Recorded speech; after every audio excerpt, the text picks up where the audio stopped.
네, 하나님께서 오늘 우리에게 주신 말씀 함께 찾아보겠습니다. 마태복음 8장 14절부터 22절까지 본문입니다.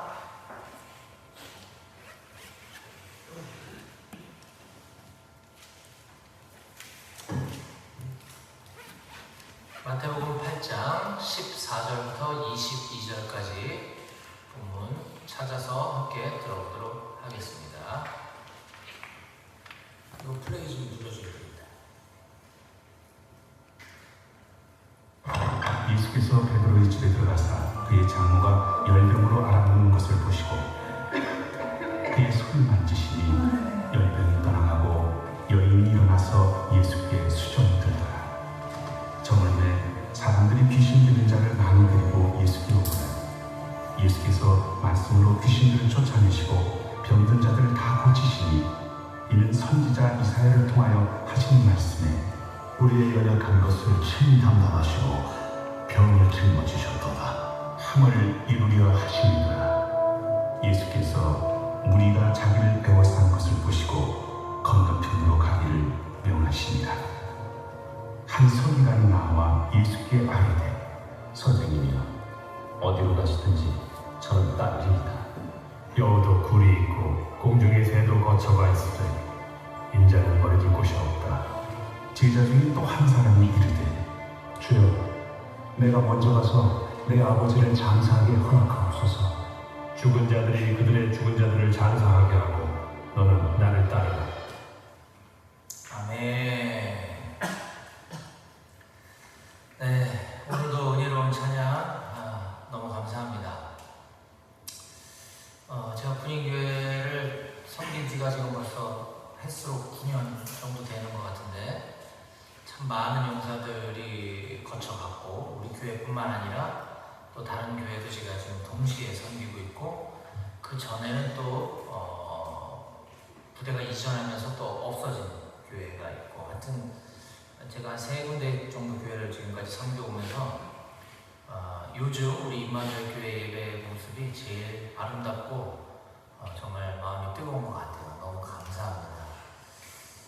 정말 억지로 그냥 와서 이렇게 앉아있는 분위기들이 많은데 사실 우리 여기 있는 여러분들은 그렇지가 않아요. 제가 이렇게 예배 분위기나 또 여러분들 눈빛이나 이런 거 보면 정말 다른 세상에 와 있는 것 같다 이런 생각을 많이 할 정도로 여러분들이 잘 예배 드려줘서 너무 고맙습니다. 그리고 찬양팀도 인도자가 이렇게 또 휴가 가니까 또 대신 또 이렇게 인도해주고 그러니까 다 우리는 누구나 하나님께서 주신 잠재력이 있고 또 은사와 달란트들이 있어요. 근데 그거를 잘 활용할 수 있도록 길을 열어줘야 되는데 제가 다 하다 보니까 그동안 그런 또 여러분들이 하나님을 예배할 수 있는 예배를 섬길 수 있는 기회를 오히려 주지 못했던 게 아닌가 하는 생각이 요즘 좀 많이 드는 요즘입니다.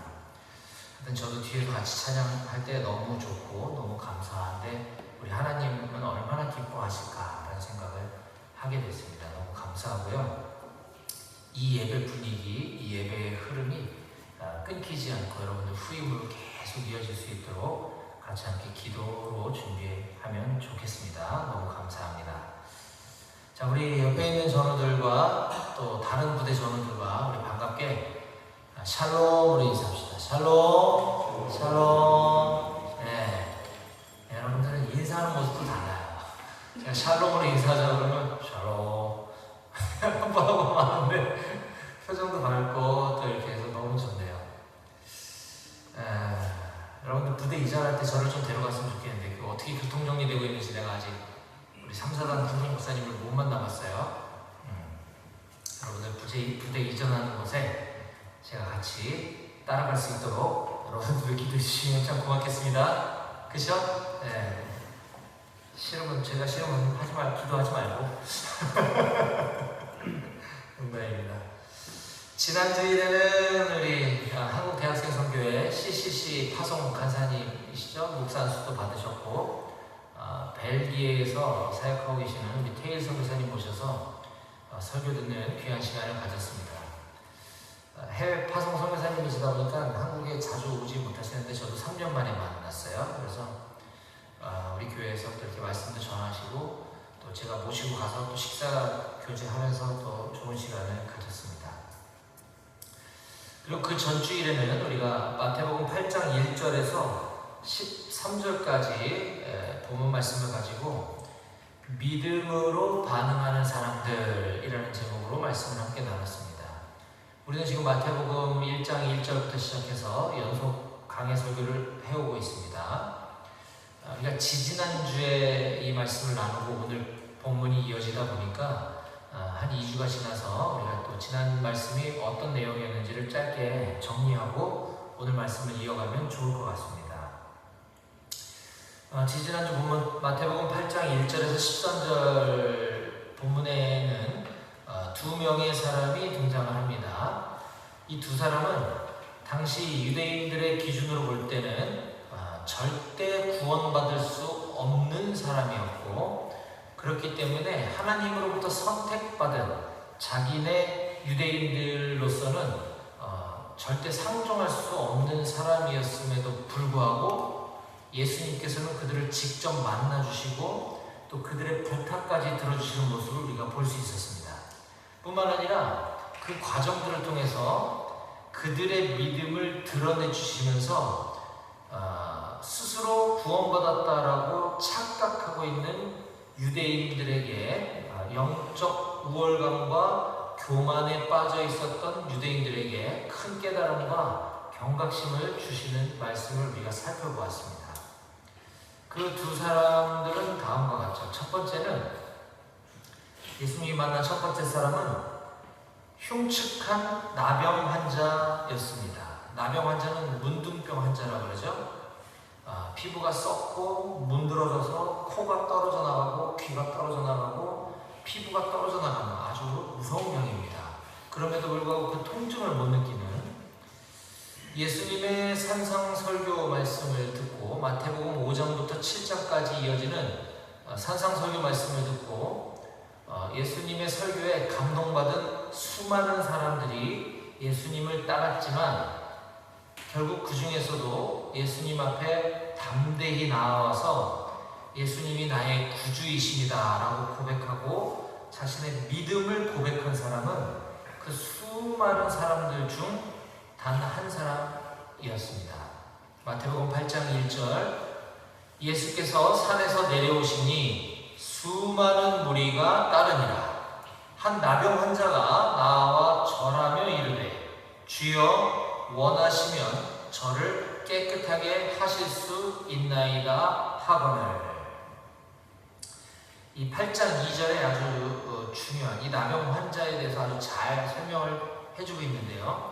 첫 번째는 그저 먼 발치에서 한 발자국 떨어져서 예수님을 열광했던 수많은 사람들과 달리 예수님 앞에 담대히 나아왔다라고 하는 것은 그냥 그가 좀 이렇게 숫기가 없고 이 성향의 사람이라 그랬던 것이 아니라 나병 환자는 사람들 사이에서 자신을 드러낼 수가 없었습니다. 왜냐하면 격리돼서 살아야 했기 때문에 이 나병이라는 건 전염성이 강하기 때문에 일반 사람들 속에 나타났다가 돌에 맞아 죽음을 면치 못하는 그런 상황이었어요. 그런데 그 수많은 무리들 앞에서 예수님께 나왔다는 건 목숨을 걸고 예수님 앞에 나왔다는 것이죠. 그러면서 절을 했다라고 했는데 이것은 우리가 세배할 때 하는 그런 절이 아니고 경배했다라는 의미라고 했습니다. 경배. 예수님을 경배했다. 사람이 사람을 경배하는 것이 아니죠. 예수가 나의 구원자이심을 고백하는 저 뒤에 나오는 표현처럼 주여라고 하는 선생님 이런 표현이 아니라 주, 구주, 영어로 하면 Lord, Savior라고 고백하면서 예수님을 나의 구원자라고 고백하고 경배를 드린 것입니다. 그러면서 본인의 나병이 치유받기를 간절히 원했겠죠. 당연히 오랜 세월 그렇게 살아왔는데 예수님이 수많은 사람들을 고치신 걸 보았기 때문에 자신의 나병이 낫기를 간절히 바랬겠지만 예수님 앞에 하는 이야기는 주여 원하시면 주님께서 원하시면 저를 깨끗하게 고쳐주십시오. 하지만 주님이 원하시지 않으시면 아멘 하겠습니다 라고 하는 정말 엄청난 믿음의 고백을 하고 있는 겁니다. 나의 병이 낫는 것조차 내 뜻이 아니라, 나의 바람이 아니라 그 결정권, 그 주재권을 내가 예수님께 내어드립니다 라고 하는 고백이에요. 오늘날 신앙생활 하고 있는 우리들의 모습을 돌아보게 하는 것 같습니다.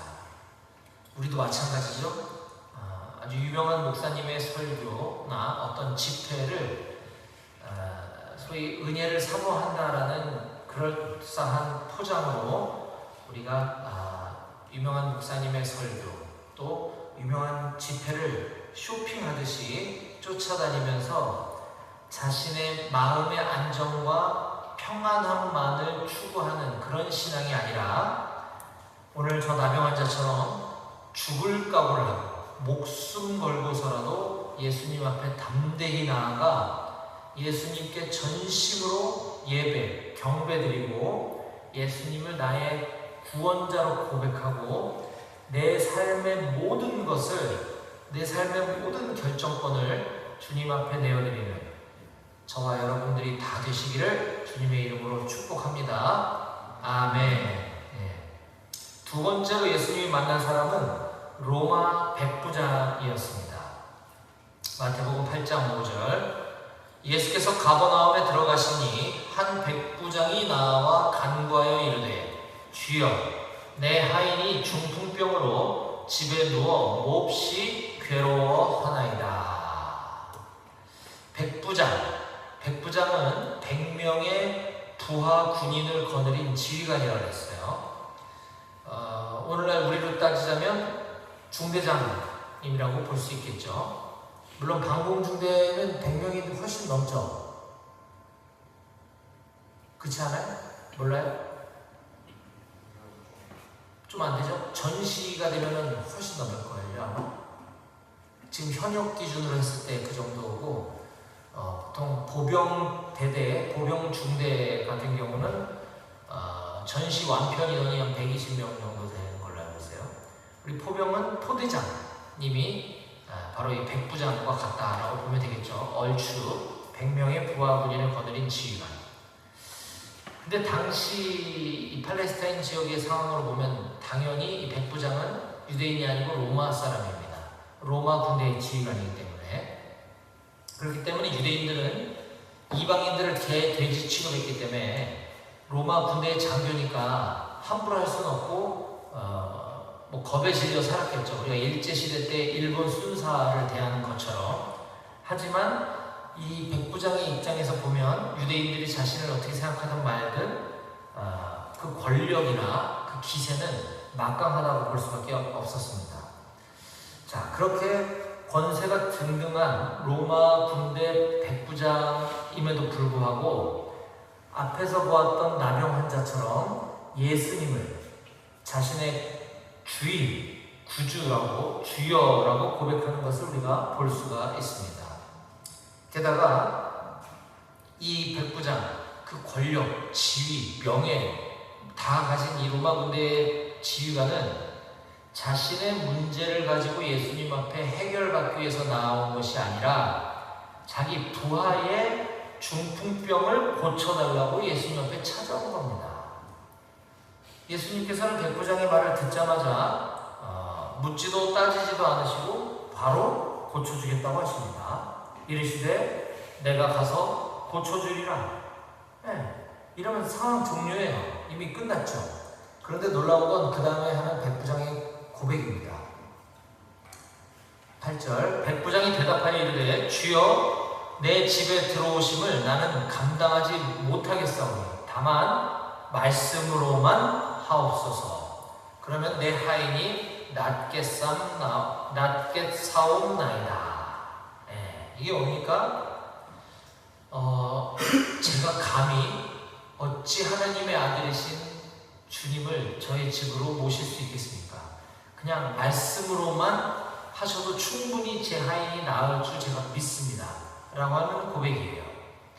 그러면서 나도 남의 수하에 있는 사람이요. 그러니까 내 위에도 지휘관이 계시고 대대장님, 뭐 여단장님, 사단장님, 군단장님이 계시고 내 아래도 군사가 있으니 이더러 가라 하고 명령하면 가고 저더러 오라 하면 오고 내 종더러 이것을 하라 하면 하나이다. 우리 군대가 상명하복의 조직이기 때문에 말만 명령만 내리면 다 이루어집니다. 그러니 주님께서도 내 하인의 중풍병이 나을지어다 라고 명령만 하시면 병이 나을 것을 제가 확신합니다 라고 고백하는 거죠. 자, 그 말을 들은 예수님은 엄청 감동을 받으셨습니다. 그래서 예수님께서 백부장에게 이렇게 말씀하시죠. 예수께서 들으시고 놀랍게 여겨 따르는 자들에게 이르시되, 거기 모여있는 수많은 군중들, 무리들에게 얘기하신 거예요. 대부분 유대인들이었겠죠. 내가 진실로 너희에게 이르노니 이스라엘 중에 유대인 너희들 중에 아무에게서도 이만한 믿음을 보지 못하였노라. 할렐루야. 너무 부럽습니다. 그렇죠? 저와 여러분들도 예수님께 이런 칭찬 받기를 소망합니다. 아멘. 자, 이러한 두 인물, 나병 환자와 로마 백부장을 통해서 우리가 참된 믿음이 어떤 것인지를 볼 수가 있었어요. 자, 이제 이어지는 오늘 말씀을 함께 살펴보기 원하는데, 오늘은 마태복음 강해설교 24번째 시간으로서 아까 우리가 읽었던 마태복음 8장 14절에서 22절까지의 말씀을 가지고 너는 나를 따르라 라는 제목의 말씀을 함께 나누기 원합니다. 같이 제목 읽어볼까요? 시작! 너는 나를 따르라. 오늘 본문은 두 가지 에피소드, 서로 다른 에피소드를 기록하고 있지만 이 둘은 서로 깊이 연결되어 있습니다. 과연 무엇이 연결되어 있는지, 오늘 본문이 말씀하고자 하는 주제가 무엇인지 지금부터 살펴보도록 하겠습니다.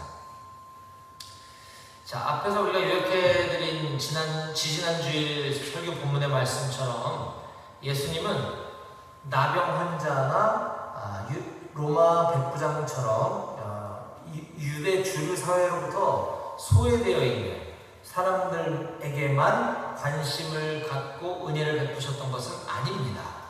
예수님은 물론 사회적 약자, 소외된 자들에게도 사랑과 관심이 많으시지만 그들만을 위해서 오신 건 아니라는 거예요. 자, 예수님께서는 오늘 본문에 보니까 예수님의 가장 가까이에 있는 제자 베드로의 장모님께도 찾아가셔서 그 베드로의 장모님을 고쳐주십니다. 자, 14절 15절 말씀입니다. 예수께서 베드로의 집에 들어가사 그의 장모가 열병으로 앓아 누운 것을 보시고 그의 손을 만지시니 열병이 떠나가고 여인이 일어나서 예수께 수종을 들더라. 지금까지 예수님의 행적이나 예수님을 따르는 사람들의 모습과는 달리 오늘 본문은 조금 이상합니다. 이 대부분은 어떤 육체적 질병 또는 뭐 귀신, 뭐 여러 가지 문제와 상황들을 갖고 있는 사람들이 예수님 앞에 나와서 간절히 원하고 예수님이 그걸 들어주시는 이런 것이 일반적인 패턴인데, 지금 베드로의 장모는 우리가 보았다시피 그의 열병을 고쳐달라고 예수님께 요청한 기록이 전혀 없어요. 그렇죠? 심지어 그의 사위이자 예수님의 최측근 제자인 베드로조차도 주님, 저희 장모님이 지금 열병으로 끙끙 앓고 계신데 한번 가셔서 기도 한번 해주십시오라고 요청하신 적이 없습니다. 그렇죠? 하지만 예수님은 그 여인 베드로의 장모를 긍휼하게 여겨주셔서 그냥 찾아가서 고쳐주셨어요. 그 이유는 우리는 모르죠. 예수님만 아시겠죠. 하지만 어쩌면 예수님의 수제자가 될, 앞으로 장차 큰 사역을 하게 될 베드로의 믿음을 강화시켜주기 위해서 그렇게 하시지 않았을까라는 생각도 해보지만, 그건 제 추측이고 정작 중요한 것은 우리가 어떤 문제를 해결받는 그 과정에 있어서 내가 주님께 막 붙잡고 간절히 기도하고 내가 하나님의 일을 뭔가 열심히 하고 하나님 앞에 잘 보일 만한 모든 것들을 한다 그래서 예수님이 들어주시는 게 아니라는 사실이에요. 때로는 내가 믿음이 있던 없던 우리 주님이 판단하셔서 그걸 해결해 주실 수도 있다라고 하는 사실을 꼭 믿으시기 바랍니다. 즉 다시 말하면 우리의 문제와 상황에 대한 해결권은 나에게 있는 것이 아니라 하나님께, 우리 주님께 있다. 우리의 모든 주권은 오직 예수님께만 있는 줄 믿으시기 바랍니다. 아멘. 그래서 우리가 얼마 전에 보았던 마태복음 6장 7절과 8절에 보면 이런 말씀이 있어요. 또 기도할 때 이방인과 같이 중언부언하지 말라. 아무 말 대잔치 하지 말라. 그들은 말을 많이 하여야 들으실 줄 생각하느니라. 그렇게 기도하는 사람들은 이방인들과 같다는 거예요. 그러므로 그들을 본받지 말라. 구하기 전에 너희에게 있어야 할 것을 하나님 너희 아버지께서 다 이미 알고 계시느니라. 기도는 하되, 기도는 해야겠죠? 기도는 하되 그 결정권, 주님이 원하시면이라고 고백했던 나병 환자의 고백을 기억하고 절대 주권이 우리 예수님께 있음을 잊지 말아야 할 것입니다. 자, 이제는 해가 졌습니다. 날이 저물었어요. 그런데도 그 사람들이 예수님께 더 많이 몰려옵니다. 16절 저물매 사람들이 귀신 들린 자를 많이 데리고 예수께 오거늘. 야, 이거 정말 살벌했겠다. 그쵸? 상상 한번 해보세요. 귀신 들린 사람. 지금 오늘날에 보기도 힘들잖아요, 우리 주변에. 근데 귀신 들린 사람들을 많이 데리고 왔대. 아, 옆에만 있어도 막 소름 끼쳤을 것 같아요. 예수께 데리고 오거늘 예수께서 말씀으로 귀신들을 쫓아내시고 병든 자들을 다 고치시니. 자, 이게 언제 벌어진 일이라고요? 날이 저문 이후에 밤에. 그때는 지금처럼 이렇게 전기가 휘황찬란한 것이 아닙니다. 갑자기 전기 그러니까 지금 차단기가 다 안 올라가는 건가? 이쪽 형광등이 꺼져 있네요. 형광등이 나가는 것 같지 않고 차단기를 안 올렸든지 아니면 차단기 하나가 떨어졌든지 뭐 그런 것 같은데 뭐 예배드리는 대세에는 전혀 지장이 없습니다. 갑자기 전기 얘기가 갑자기 이게 보이네. 아무튼 예전에는 이런 게 없어요. 그러니까 해가 지면 자야 돼, 쉬어야 된단 말이에요. 그렇죠? 그런데 지금 예수님 뭐 하셨다고요? 그 많은 귀신 들린 자들을 귀신을 다 쫓아내고 병든 자들을 다 고쳐주셨대요. 바로 이게 예수님의 삶이었습니다. 예수님은 편히 쉴 곳도 없으시고 또 편히 쉴 수 있는 시간조차 없으셨어요. 예수님께서는 당신께 나오는 사람들을 마다하지 않고 귀찮게 여기지도 않으시고 문제를 다 해결해 주셨습니다. 예수님께서 이렇게 하신 이유가 뭐겠어요? 바로 그들로 하여금 예수님이 구원자, 하나님의 아들, 메시아라고 하는 사실을 믿게 하려고 그 일을 행하셨던 거죠. 예수님께서는 이처럼 우리의 연약함도, 저와 여러분들의 연약함도, 우리를 힘들게 하는 문제들도 모두 다 해결해 주실 수 있는 분이신 줄 꼭 믿으시기 바랍니다. 이처럼 예수님은 많은 병자를 고치고 귀신을 쫓아내는 일을 행하신 것에 대해서 이 마태복음을 기록한 저자 마태는 이것은 구약 성경 이사야서의 예언을 성취하신 것이다 라고 지금 부연 설명을 해주고 있습니다. 17절 말씀입니다. 이는 예수님께서 이렇게 하시는 것들은 선지자 이사야를 통하여 하신 말씀에 구약 성경 이사야서에 이렇게 기록되어 있다는 거죠. 우리의 연약한 것을 친히 담당하시고 병을 짊어지셨도다 함을 이루려 하심이더라. 이 말씀은 우리가 갖고 있는 성경 구약 이사야서 53장 4절 말씀을 지금 마태가 인용하고 있는 것이에요. 이사야서 53장 4절은 이런 말씀입니다. 그는 이사야서가 이사야 선지자가 이사야서를 기록할 이 당시는 구원자 예수 그리스도가 이 땅에 오시기 훨씬 전에 이 이사야서가 기록된 거예요.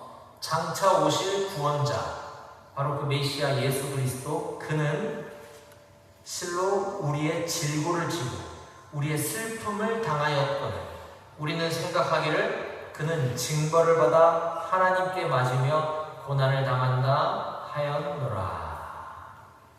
즉 예수님의 이러한 치유사역, 축사사역, 이러한 것들은 그분이 우리의 질고를 대신 지고 우리의 슬픔을 대신 감당하기 위한 사역이시라는 거예요.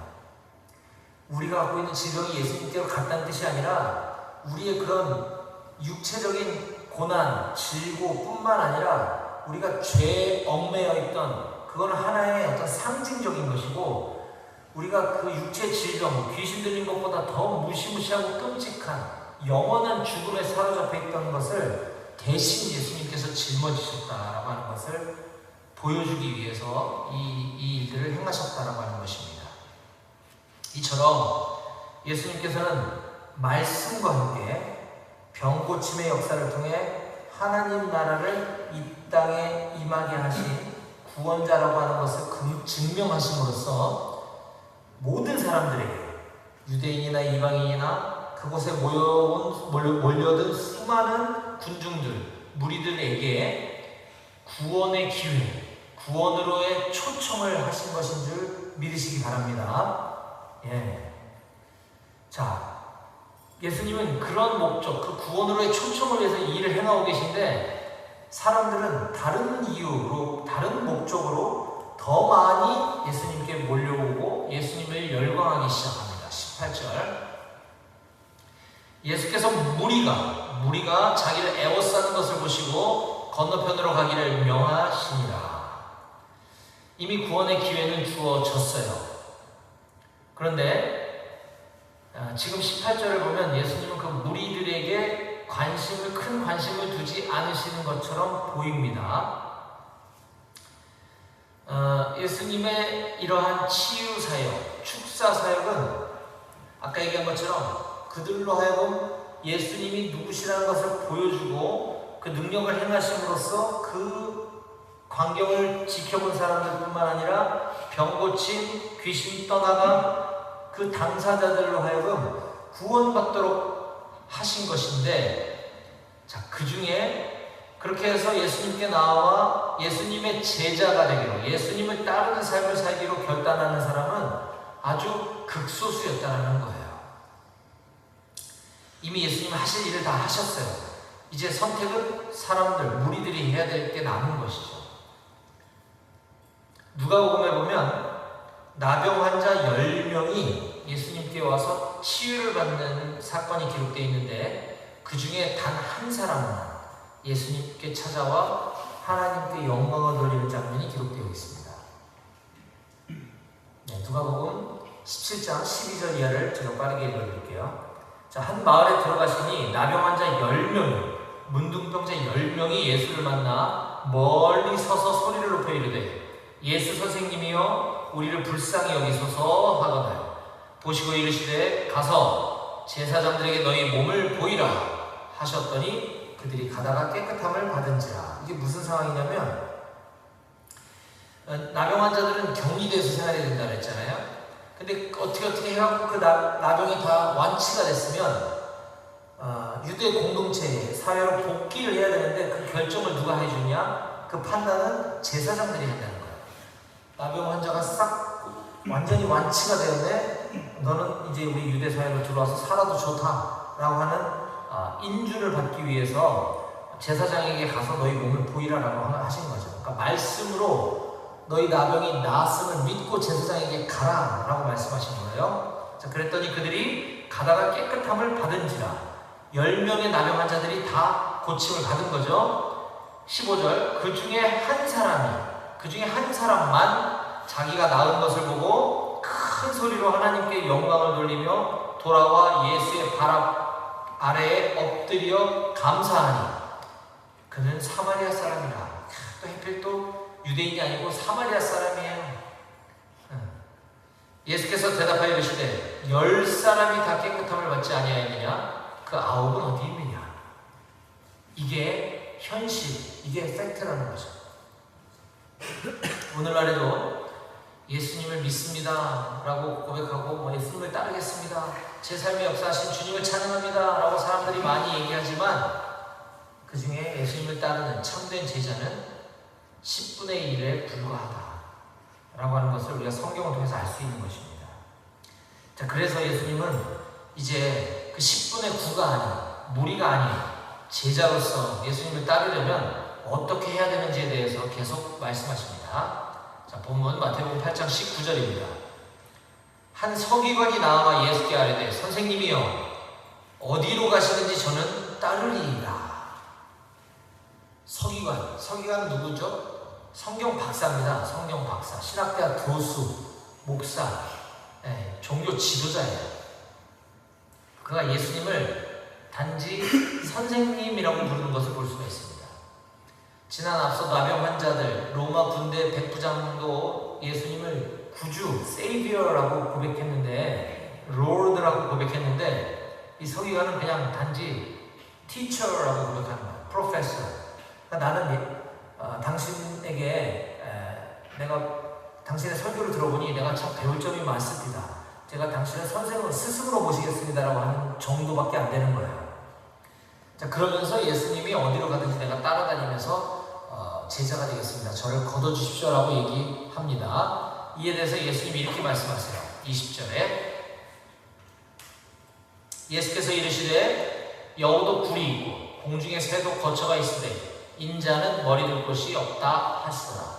여기서 인자는 예수님이 자기 자신, 당신을 스스로 표현하실 때 주로 인자라는 표현을 많이 씁니다. 사람의 아들이라는 뜻이죠.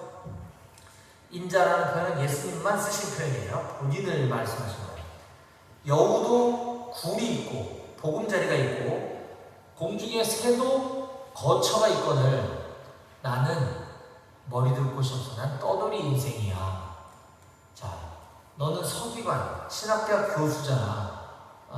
너는 좋은 집이와 편안한 삶을, 안락한 삶을 다 갖추었지? 근데 나는 머리 둘 곳도 없는 사람이다. 네가 그걸 다 내려놓고 나를 따라올 수 있겠니? 라고 요구하시는 거예요. 그게 진짜 제자라는 겁니다. 자, 예수님은 그 각자의 처한 사람의 상황에 맞도록 콜링을 하시는 걸 우리가 볼 수 있어요. 자, 그 다음에 등장하는 인물에게는 우리가 볼 때, 제3자인 우리가 볼 때 좀 더 가혹해 보이는 요구를 하세요.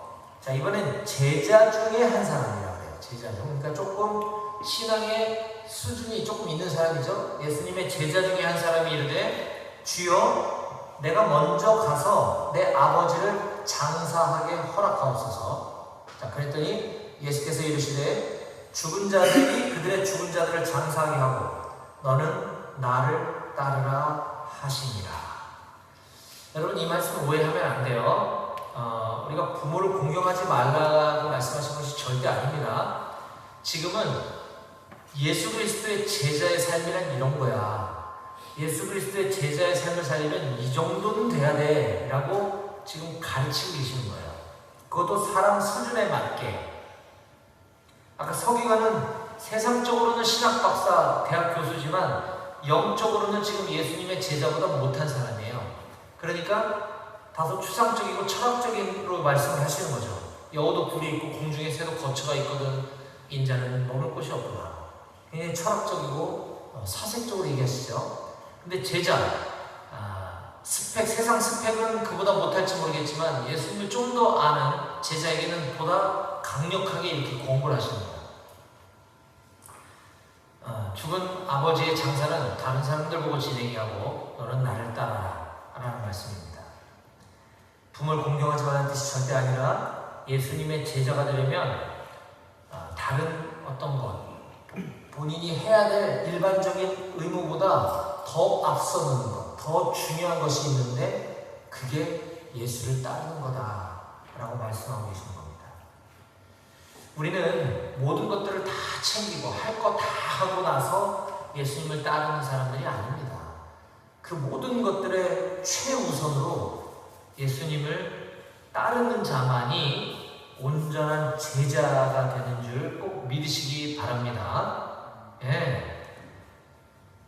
만약에 이 성경을 읽는 저와 여러분들이 앞에 서기관의 입장에 서서 내가 지금 그런 모든 스펙과 지위와 사회적 지위, 명예 이런 걸 다 갖췄는데 이걸 다 내려놓고 예수님을 따르라고 할 때 잠깐 움찔하거나 잠시 고민의 시간이 필요하다면 그것은 아직 제자가 되지 않은 것입니다. 마찬가지로 자녀로서 돌아가신 부모님께 대한 도리보다 예수님을 따르는 것이 더 우선순위에 있어야 돼 라고 하는 이 예수님의 말씀에 불편한 마음이 들었거나 움찔하는 기색이 있었다면 마찬가지로 아직 우린 제자가 되지 못한 것입니다. 그러나 예수님의 제자만이 하나님 나라에 들어가는 줄 꼭 기억하시기 바랍니다. 사랑하는 여러분, 우리는 오늘을 살아가면서 이것저것 해야 될 일들이 참 많습니다. 세상이 더욱 발전되고 복잡해지면 질수록 우리 각자에게는 수많은 역할과 책임이 놓여지기 마련입니다. 저만 해도 아버지로서의 역할이 있고 남편으로서의 역할이 있고 또 자식으로서의 역할이 있고 여러분들 앞에서는 목사로서의 역할이 있고 직장에 가면 또 회사원으로서의 역할이 있고 수많은 역할과 책임을 감당하는 위치에 우리는 있습니다. 하지만 분명한 것은 저와 여러분들의 인생에서 그 어떤 것보다 가장 최우선순위에 두어야 될 일은 예수님을 따르는 것인 줄 반드시 믿으시기 바랍니다. 모든 일에 우선해서 예수님을 따르는 자만 예수 그리스도의 제자인 줄 깨달으시기 바랍니다.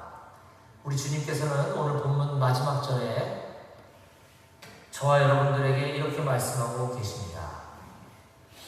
예수께서 이르시되 죽은 자들이 그들의 죽은 자들을 장사하게 하고 너는 나를 따르라. 너는 나를 따르라. 사랑하는 우리 임마누엘 교회 모든 장병들이 지금 이 말씀을 듣고 있는 우리 온라인에 참여하고 있는 모든 분들이 우리 주님의 부르심 따라 예수님을 따르는 일에 최우선순위를 두는 예수 그리스도의 참된 제자로 살아가시기를 주님의 이름으로 간절히 축원합니다. 아멘. 기도하시겠습니다.